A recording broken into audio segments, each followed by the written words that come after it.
There is a river behind my childhood. I don't know if it is wider now. I don't know if the trees still lean over the water the way they used to. I don't know if children still race to make fire before the fish are cleaned. I don't even know if anyone remembers the small trails that led down to the bank. It has been more than 20 years. The river has kept flowing without me, but somehow, it has never stopped flowing inside me. When I was a boy, birthdays were different. There were no balloons, no cake, no candles. No one gathered around to sing. Instead, my guardians gave me something far more valuable. For one day, I didn't have to do chores. That was my birthday gift. So I took the only things I really needed. A bamboo fishing rod, a homemade knife fashioned from an old bolo, and I walked to the river. I never invited anyone. I didn't have to. One by one, my friends would simply arrive. No words were necessary. Someone would begin gathering dry branches. Someone else would clean the fish. Soon enough, someone would challenge another to a contest. Who could make fire first? The loser cooked.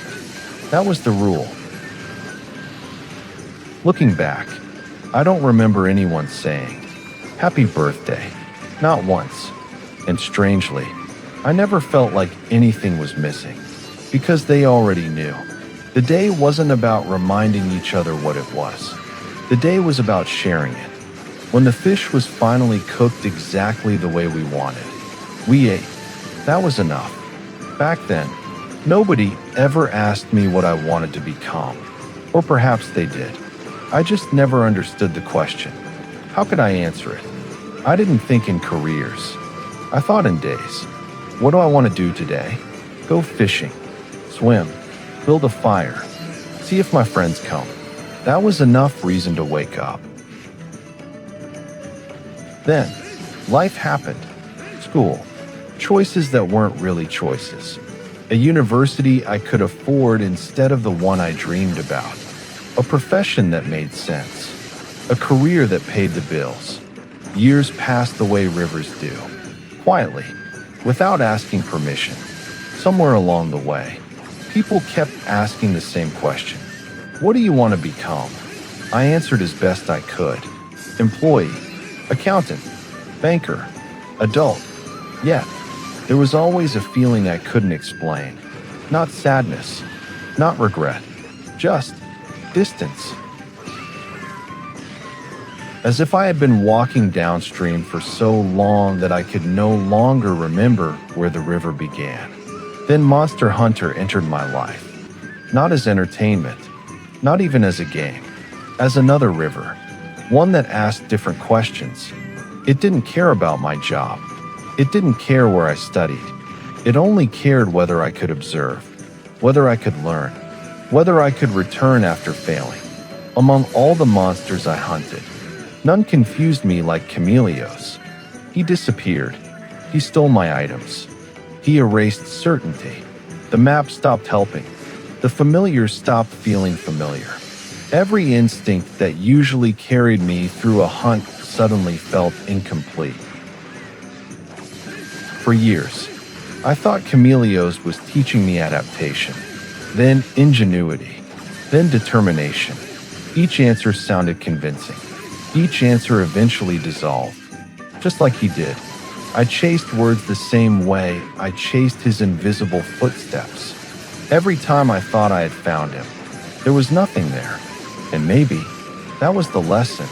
Not because Chameleos wanted me to stop searching, because he wanted me to stop searching in the wrong direction. The longer I tried to understand him, the less I thought about the monster. Instead, I found myself remembering a river, a birthday, a bamboo fishing rod, a homemade knife, friends arriving without invitation, a fish cooking over a fire, a boy who had absolutely no idea what he wanted to become. Then one memory found another, then another, until I realized something that completely changed me. Not long ago, someone dismissed what I was building on YouTube. Years earlier, I probably would have argued, defended myself, explain my reasons. Instead, I walked away. At first, I thought I was protecting a channel. I was wrong. I was protecting something much older. Because creating these videos was the first time since childhood that I truly loved what I was doing.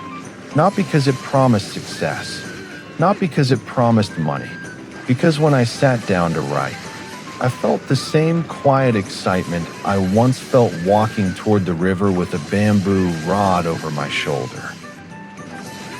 20 years disappeared. The boy hadn't vanished.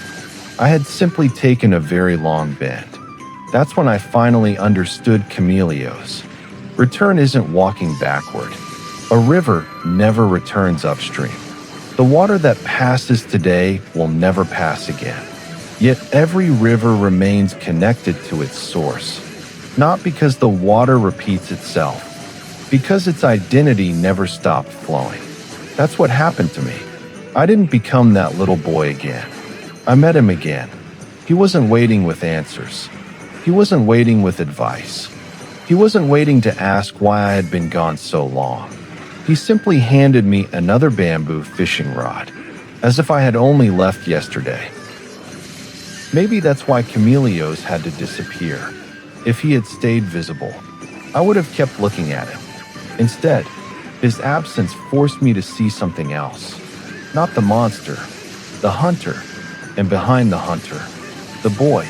Today, when I think about that river, I don't wonder whether it still belongs to me. Rivers don't belong to us. They shape us. Long after we've walked away, long after the banks have changed, long after new children have stood where we once stood, the river continues. And somehow, so do we. Monster Hunter Freedom Unite gave me unforgettable hunts. It gave me impossible victories.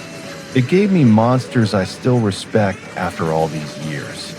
But Chameleos gave me something I never expected. He didn't teach me how to defeat an elder dragon. He led me back to someone I thought I had lost. The boy who never knew what he wanted to become, because he always knew what he loved doing. And perhaps, after all these years, that was the hunt worth finishing.